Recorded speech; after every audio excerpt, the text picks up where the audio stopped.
2, 1.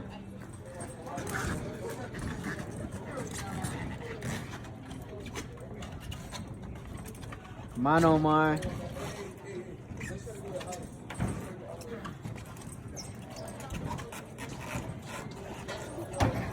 Oh, yeah.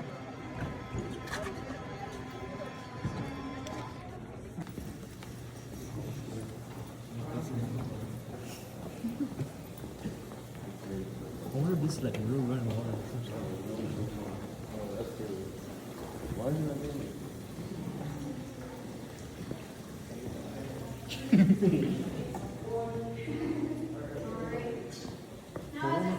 We're gonna find Dracula in here.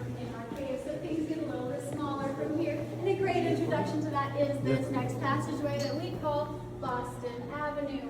Boston Avenue got its name because it reminded the original tourists of the windy, narrow alleyways of Boston. Now, I've never been to Boston, but I do know one thing. They have open sky overhead.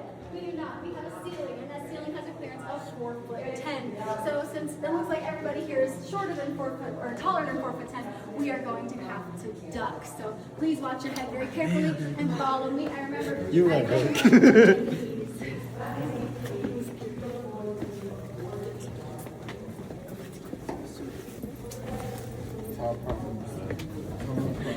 Top part on the right. Now I got a crutch.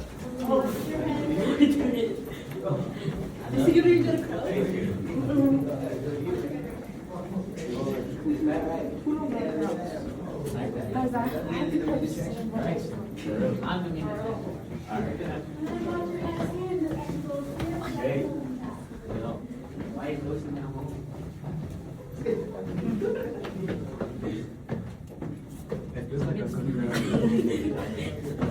Now watch, we gonna find out later. It's narrow. God. Oh, where was the crouch?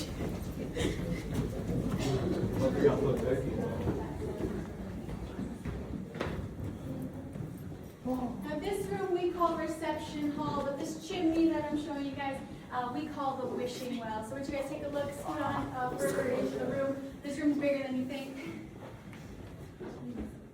So, this room, reception hall, was one of the rooms on those original tours. And you've probably noticed there's a big old ladder hanging down from the ceiling there. That ladder is made of rope and wood. It is over 100 years old, but it is not the original ladder. It was used on those original tours. The original tours would go up there. We're not doing that. Now, this one has obviously replaced the original one. The original one broke, but I'm gonna have you guys guess how it broke. So just shout out a guess if you guys have one. Give me a guess, somebody.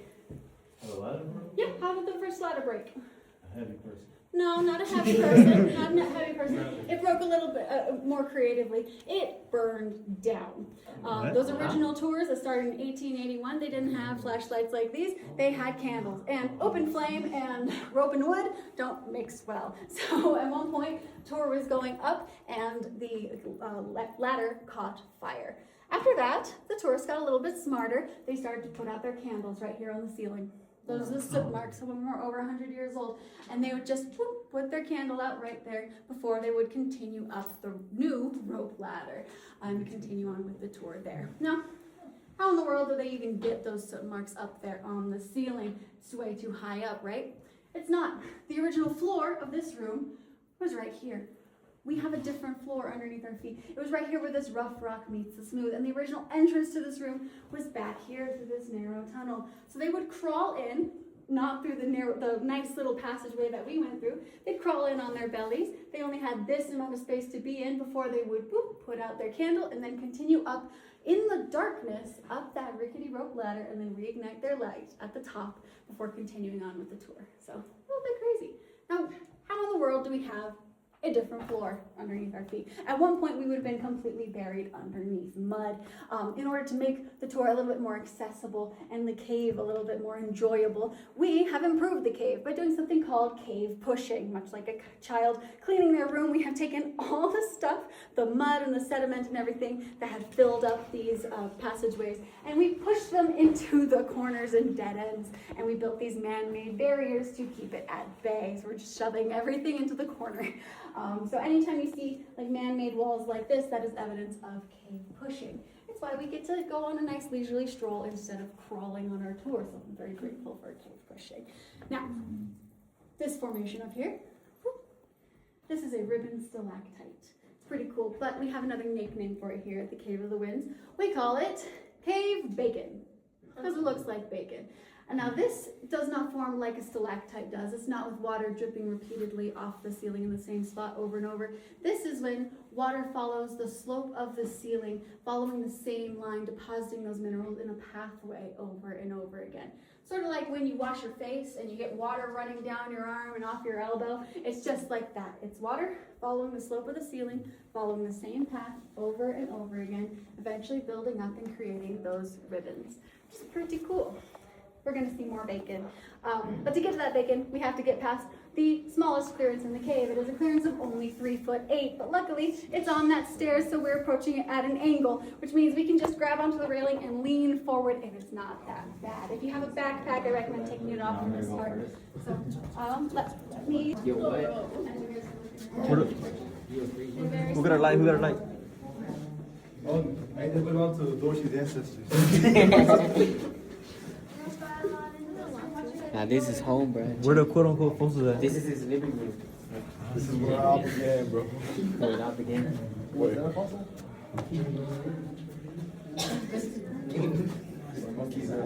What do I get if I find one? A lollipop. You gotta keep it. A lollipop. You get a sticker? A good job sticker? Alright, for those of you who got here earlier and were searching for fossils, here is an example of one. This is our little gastropod, a little unicorn horn. Okay. There's a lot of fossils in here. I'll Actually, stand but a lot right of them next are to way too small for us to spend time looking for this big of a group. So, this is Manitou Dome, and it got its name not necessarily from the town, but from the Manitou limestone. And this limestone is full of fossils, which is really cool. But they're microscopic fossils. I'll tell you guys a bit more about that later on. Now, those fossils are not the most interesting thing in this room. Obviously, it takes a very long time to find them and see them. I think the most interesting thing in this room is the white beaded andesite or cave coral that's growing right there on the ceiling.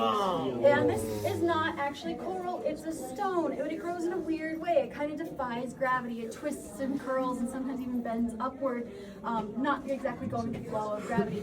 And we don't know why it does that. The leading theory has to do with microorganisms or possibly fractalization, the shape of the crystals themselves in that stone. But we aren't sure. It's one of the many mysteries. So if any of you guys graduate and end up being geologists, maybe you'll be the one who figures out why it does that. Now, we're going to get to see more cave coral in the next section. This is the Crystal Palace. The history of Dorsey's ancestors. Yo, nobody else ducked. Why on me? I got done.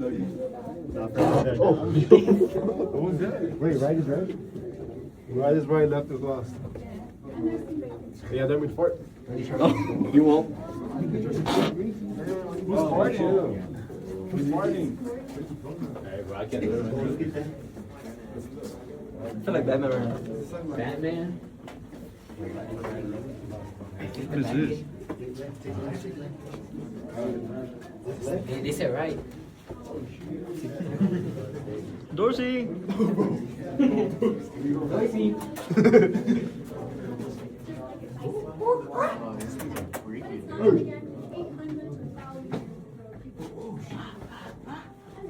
We're gonna see a King Kong size gorilla.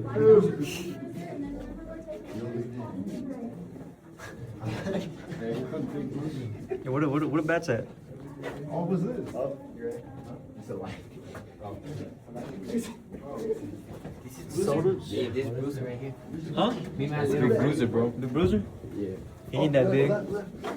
Say hello to my little friend. You gonna make me bruise it, don't I'm trying to crack. Hey, one more. Big Bruiser. Over there? Over there. Wide is right. Then why the hell you going left? Hey, what's the soul? We're going left. Okay guys, we are about to go up a steep spiral staircase. Please use the railing as we go. Big Bruiser. Over there. Yeah, they said go back. Go back. Nah. Where is Big Bruiser? We're already past him. He already cracked me, bro. Yeah. Yeah, I remember your bike. Left is right, right, wrong. Why is that so small? The Bruiser. The legendary person that got cracked by Big Bruiser. Yeah, I'm about to fart. Oh, thanks, so.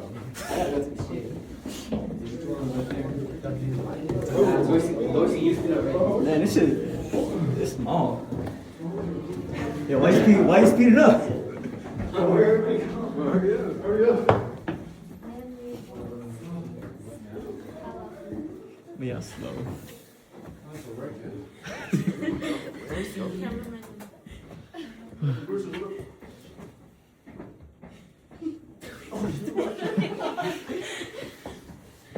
Come on up.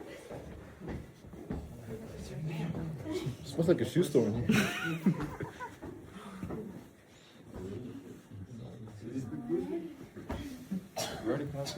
Are you serious? Okay, so that's part of the reason why we have so many cool formations in this room, which I now get to tell you all the quirky little names of. So, whoop. Can't the north. This is the Leaning Tower of Pisa, and back behind him is E.T. still phoning home. And I'm not sure if you guys are old enough to know who E.T. is. So if you don't know who he is, that's also the Lego him. And then over here. Whoop, this is Guide's lucky number 7. That is not plumbing, my friends. That is a real natural formation. But it is not a stalactite. This is actually a helictite, which is a scientific word to say it grew funny and we don't know why. It started off as a stalactite growing straight down, but for some reason it changed its mind. The leading theory has to do with wind moving through this passageway, causing the water droplets to collect on one side, causing it to grow to the right before it changed its mind and continued back downward. Another theory has to do with a crack being on the side of that stalactite where the water had just collected and pooled, causing it to grow that way initially. And then over here, this was once a column. That's when a stalactite and a stalagmite meet together to form a singular piece of stone, except obviously it's broken. This was broken by the time we found this room in 1929. It broke, or we believe, because of a mudslide that shifted the bottom of this room's floor. And so since they were once together, but now they are broken apart forever, we call them Romeo and Juliet. Which is sad, I know. But I'm going to cheer you guys up because we have some bacon. This is our Colorado bacon. It is the largest piece of bacon in the cave. It is 4 feet long and 1 foot wide at its widest point, which is pretty cool. And you'll notice those colorful striations, that white calcite and that red iron oxide, which is present in a lot of Colorado soil. It's pretty cool. And this is a Texas bacon because not everything can be bigger in Texas. I know. Now, friends, we get to go back down that staircase.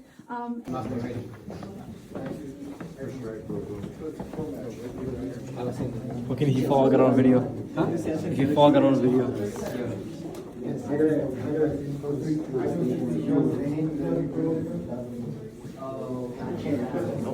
See this thing? Yeah.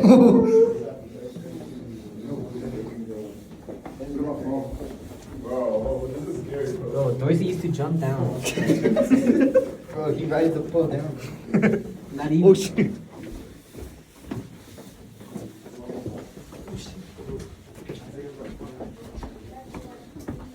We need to be more like Dorsey. He didn't use on it. Did Dorsey not make the tool? What is this? That's just more mud cave pushing. Oh, that is one of our measurement tools to measure the humidity and temperature in this cave. The temperature is stable in the cave year round. It is always 54 degrees. degrees Fahrenheit, which is pretty cool. The humidity varies depending on how much moisture we're getting, how much moisture seeps into the cave. So you just measure things. Alrighty, friends, this room is what we call Guides Rest. At one point, it was the halfway point on those crawling tours. It would have taken them 4 hours to get here. It's very red, and that is from the iron oxide, again, that naturally occurring rust in the water that has stained it that color, which is pretty cool. So once you've taken a look at that, follow me on into the next room. We call it Valley of Dreams. See that hole right there? Where's the handmade thing with it? The wall right here. We can wait on this too? Why you running?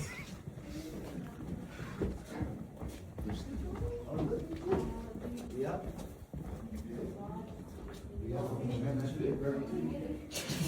There's plenty of space in this room, so come on in. There's a hole right here. What that say? Dream of mountains, as in they sleep, Yeah. they hold, things. All right, friends, this is the Valley of Dreams, and it got its name because of this quote here on the wall, which I'll tell you about in a minute. Obviously, the cave didn't carve that itself, so I'll tell you how that got here in just a moment. Now, this room, at one point, during those crawling tours, was the last room on the tour, but the halfway point was just back there. They would reach this room and then turn around and crawl 4 hours back out exactly the same way that they came. But you'll notice that there's stairs over there. There's another passageway behind me. There's more cave to see, and that is thanks to a man by the name of George Jeffreys. Now, in 1935, George Jeffreys came on a tour, and he was resting against what was a wall of boulders right here. And as he was resting, he could feel a breeze on the back of his neck. So when he got out of the cave, he went to the cave owner and said, "Hey, I think you've got more cave back there. Why don't you excavate it? You could show it to people." And the cave owner said, "Sir, it's 1935. It is the middle of the Great Depression. We don't have enough money to do that." But George Jeffreys was associated with the Union Pacific Railroad. So during the Great Depression, he was a very wealthy man. And he offered to fully fund the excavation and the cave pushing and the other improvements in the cave in exchange for a couple of favors. Firstly, he was the adventurous type. He wanted to be one of the first people to go back there and explore. That's fine. Second, he wanted his name to be said on every single tour from that point until the end of time. So, George Jeffreys, if you're listening, thank you. And lastly, he wanted a line from his favorite poem put onto the wall here where the old end of the tour used to be. And it reads, "Dreams of mountains as in their sleep, they brood on things eternal." Quite a beautiful piece of poetry that has absolutely nothing to do with the Cave of the Winds. It is from a poem about the Grand Canyon called the Titan of Chasms. But since George Jeffreys was paying for everything, he got what he wanted. He never argued with the man with the money. Now, before we continue on, my friends, I get to show you guys what was, at one point, like the final piece that they would look at on these tours. And it's this formation here, this column that we call Pickett's Column. It is the only formation in this cave that is named after those two boys who discovered it. And you'll notice it's really shiny. So I'm going to ask you guys to guess, why do you think it's shiny? Water. It's not water. It's people touching it. It's the oil from people's hands. They would get to the end of the tour and they'd rub their hands all over this for good luck before they decided that they went out of the cave. And what they didn't know at the time was that their oils from their hands deposited into the porous surface of the rock. And now, when that mineralized water would run and deposit its minerals and everything, cause it to grow, it doesn't. Water and oil don't mix. So now that water just rolls right off. So this is considered dormant. It is no longer growing. It is unhealthy. It's pretty, but it's really gross and unhealthy.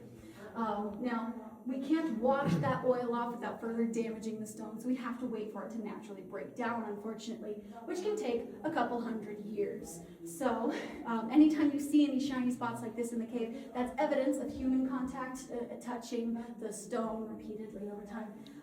So our hope is that with enough space in between humans interacting with this, eventually that oil will break down, that shininess will go away, and Pickett's Column and the other formations in the cave will start to grow again. They'll be healthy and no longer shiny. So please don't touch it as you pass by, and then follow me into the next room.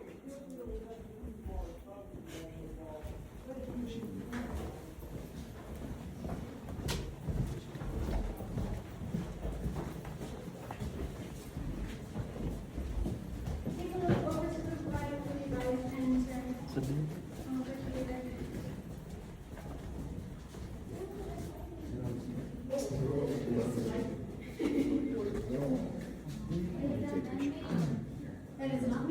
they're actual stalagmites. That's how they formed, which is pretty cool. Now this room we call the Oriental Garden or the Eastern Village, and it got its name because the original tourists, as they got to this room, they looked over at all those little stalagmite structures over there, and they saw what a lot of you see. They saw a little village with a big temple or pagoda at the top. So that's how it got its name. Now every ancient village needs a bit of lore, so we have perched on this column here the guardian gargoyle. You see his angry face, his claw, his little feet, and his long wings. He's perched up on that column there, watching over the city. I think I have enough time to point out another formation. Never get to it. There's a little samurai back here. As well. Now, this is the largest stalactite in the cave. This is 8.5 feet long and 102,000 years old. Which is pretty cool, but it's not the oldest structure in this cave. The limestone in it is 450 million years old. And the formation of this cave started 500 million years ago. So this is the part of the tour where I get to give you guys what we call the 500 million year speech. It might feel like it takes that long, but I promise it's only a couple minutes. So, 500 million years ago, the Ordovician. I didn't see that. It's a big ass hole. You can see it.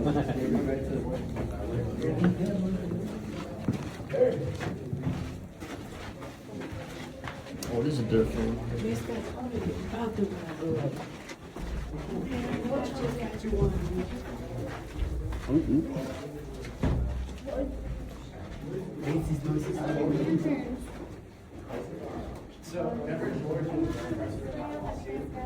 Sometimes they break pieces and they break formations. And yeah, there's a $500 reward for anybody who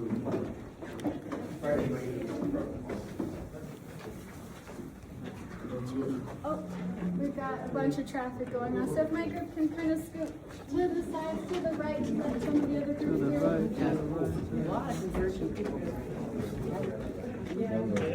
All right. Why is Dorsey with them? Huh? There you go around. I gotta keep my eyes up. Spread out. Watch out here, watch out here, watch out Thank you. Cool. Mind you guys, get careful. Watch your step there.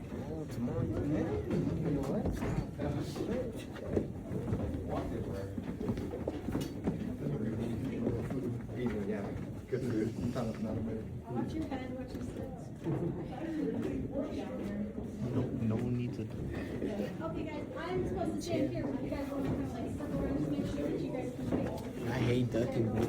Man, my knees hurt from ducking so It is much. one of the newest rooms in our cave. It was excavated in 1989. And when we excavated, we got a chance to experience true cave My God, I hate ducking so much. Sorry, you want me to peg it? Look above my head. This is fresh. Ankle bladder, what?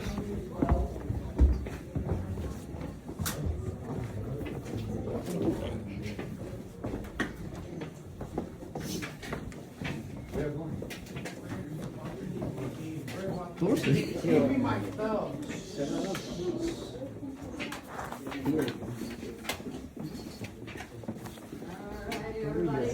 Welcome to the Valley Gazette. And a bunch of stuff around us. Alright, so here we have the Valley of Green. Now, look, I think they call it the Valley of Green. Why is there a breeze? I feel the breeze, I'm gonna lie. It's part of the Dorsey. These are a whole different people. I only got a duck for. Didn't we come through these already? I've never been here before.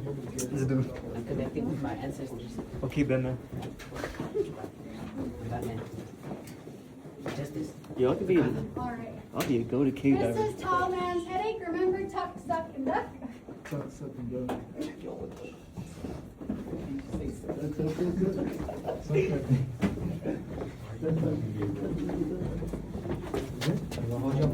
Damn!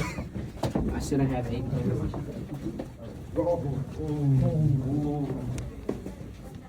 I love you. I love you in 5'4". Don't pass this wall, just stay along this wall here. I gotta make sure everybody makes it through that little hole. Alrighty. If you're my caboose and you make it through the little passageway, give me a hoot.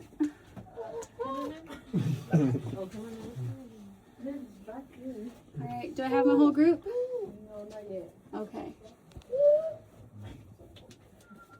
Alrighty, guys. We are going to go up a steep steel staircase. It is steep. Watch your step, watch your shins. But at the bottom of it on the right is our banded travertine or cave onyx. We cut and polished this specifically to show you guys all the cool layers in our cave. That shiny stuff you're seeing on the ceiling is aragonite, which is pretty cool. But don't touch it. It feels like fiberglass under your skin. It's awful.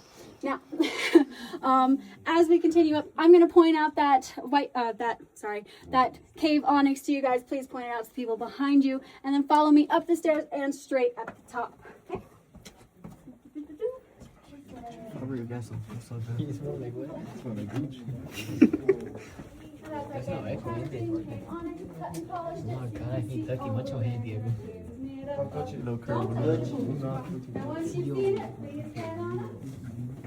Like a stare, muy like Nice. Kind of like lace. I'm gonna get the best view ever. Alright, y'all get some space, okay?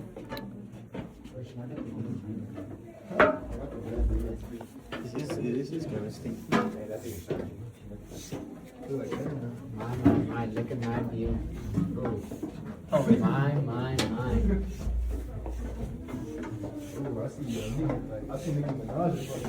Yo, Nicki Minaj is crazy. Oh shit, I don't skip this thing. Miniature village like that, not that I can think of. We did just pass by the bridal chamber, which has like a cathedral looking stalagmite there. It's called the cathedral, which is pretty cool. And we actually would have weddings back in that room. We have 2 to 12 weddings at the cave every year, which is pretty cool. In that I'm not sure about this cave, but a lot of people have died in the Mantugrams. Yeah. Like suffocation or like they fell in a hole or Cave collapse, stuff like that. Some people have been lost in the Mantugrams and everything. I know less about that cave because I haven't been to that side and everything yet. So I can't answer those questions like fully. But for this cave, I don't think anybody has passed. Are you experiencing any ghost stuff? And in Mantugrams, on a few tours that I have, yes. Like Yeah. All right, this room's a bit bigger than you think, so come on in this way. Now, this room we call Coral Dome because these big, beautiful pieces of cave coral here on the ceiling. But I don't think that's all that interesting anymore because we've already seen a bunch of cave coral. So this is where I'm going to talk about, come on this way, don't be afraid. There's more room and I want everybody to be able to fit in here. There we go. Now, this is where I get to talk about our one and only stalagmite. Now, this is representative of our original lighting system. We got our electrical lighting on July 4th, 1907. So we were one of the first caves in the world to get electrical lighting. The first one was Shifley Caverns in Australia, and the first one in the U.S. was Luray in Virginia, just a little bit before we were discovered. So pretty cool. Now, that is not the original bulb, but that porcelain base is the original Edison style. And back then, this was raw copper wiring running across the ceiling, which is not that much safer than the candles and lanterns that we used to use. So we have since gotten rid of it and replaced it with our beautiful cave lighting that we have today, this beautiful golden ambience. I think it's a much needed improvement. Now, to get into the next room, we have to get past the twins. This is Ping, and that is Pong. If you meet Ping, you're gonna meet Pong, and then both sides of your head are gonna hurt for the rest of the day. So please avoid them. Watch your head as we go on to the next room. Ping pong.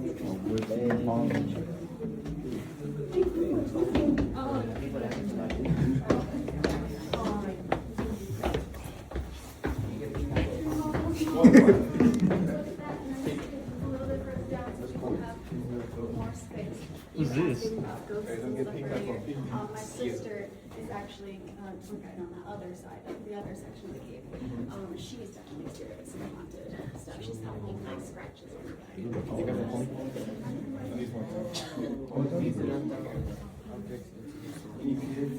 Imagine how valuable these things are. I don't know about this, Steve. Why is that year Any 2020? but not one yet. Why Alrighty, you'll notice there's lots of pieces of metal and coins and hairpins and things like that on the wall here. Now we call this room Old Maid's Kitchen. Once you've gotten a chance to look at the wall, please scoot back so that other people have the chance to see. This room's a little bit snug. Now this room, Old Maid's Kitchen, got its name in 1911, but the story starts a year earlier in 1910. A pair of young women, 18-year-old girls, came on this tour. Now, they were considered by society at the time to be old maids. They were 18 years old and unmarried, so therefore they were spinsters, old maids. Could you imagine if it was still that way? Now, these old maids came on this tour, and they got to this room, and they looked around and they said, "Hey, tour guide, there's nothing pretty in here. Can we leave something pretty behind for the next group to see?" And the tour guide said, "Hey, I just work here, I don't care." Now they took their silver hairpins and they threw them on the wall over here just to leave something pretty behind. A year later, those two girls came back, but this time they brought their young, healthy, wealthy husbands. They were old maids no longer. They had been able to get married despite being little spinsters at the time. And they got to this room with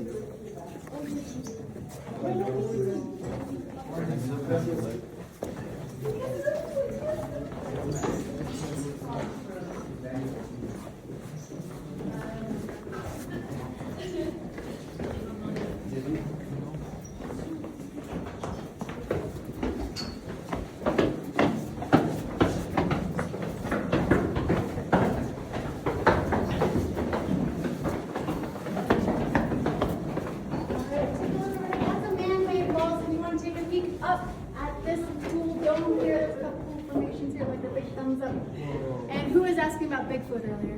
Me. You want to see Bigfoot? Come over here. Yeah, that's a man ball so you can lean against it. If you want to see Bigfoot, here's his foot, here's his heel, and his little piggy toes right there. So he's a giant Bigfoot right there on the ceiling. So, yeah, I told you see a Bigfoot. Now, right in front of me. all right, everybody. This is the last room on our tour. This is Zephyr's Dome. A zephyr is a wind spirit. That was how they originally thought this room was carved by wind moving around in a circle. That is not true. This is actually a solution dome, which means it was carved by that carbonic acid. At one point, carbonic acid was running down that channel that we just walked down, carving its way until it reached this stone, this dolomite, which is not made of calcium. It couldn't be dissolved by that carbonic acid. So it started to build up pressure. It needed to go somewhere, and it started to build and swirl and eddy and carve upward, eventually creating that Zephyr's Dome up there, which is pretty cool. So once you've taken a look, kind of circle around like a zephyr, making circles that everybody gets the chance to see. And as you guys are doing that, this is where I get to pitch you guys those pictures that I took earlier. I think you guys, the high school group, doesn't matter. But if you guys are interested in the picture, it is $15 for a physical copy, $5 for each additional print, $15 for the digital copy, and then $20 for the physical and digital combo. So, and I can repeat that later on. So when we get out, I'm going to hand check faces and then hand the painting to picture to you guys to make once I make sure that everybody's here, everybody made it out. Now, to get out, we have to go through the man-made tunnel. This was carved in 1960. It was carved by driving big iron pikes through the walls here. You can see the grooves there and tearing the stone away. We did not use dynamite because that could have been damaging to the cave. This is man-made, but it is not man-height all the way through, so please watch your head. And we're probably going to be passing by other tours, so stick to the right and keep your voices down as we exit. Follow me. Pretty short man. I made this. There's probably a Chinese man. Yeah, you watch my man. It's all shouting really.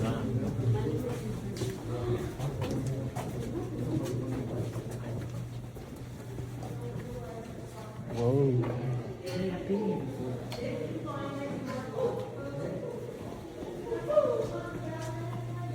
Mia, Omar. Hey, Dougie.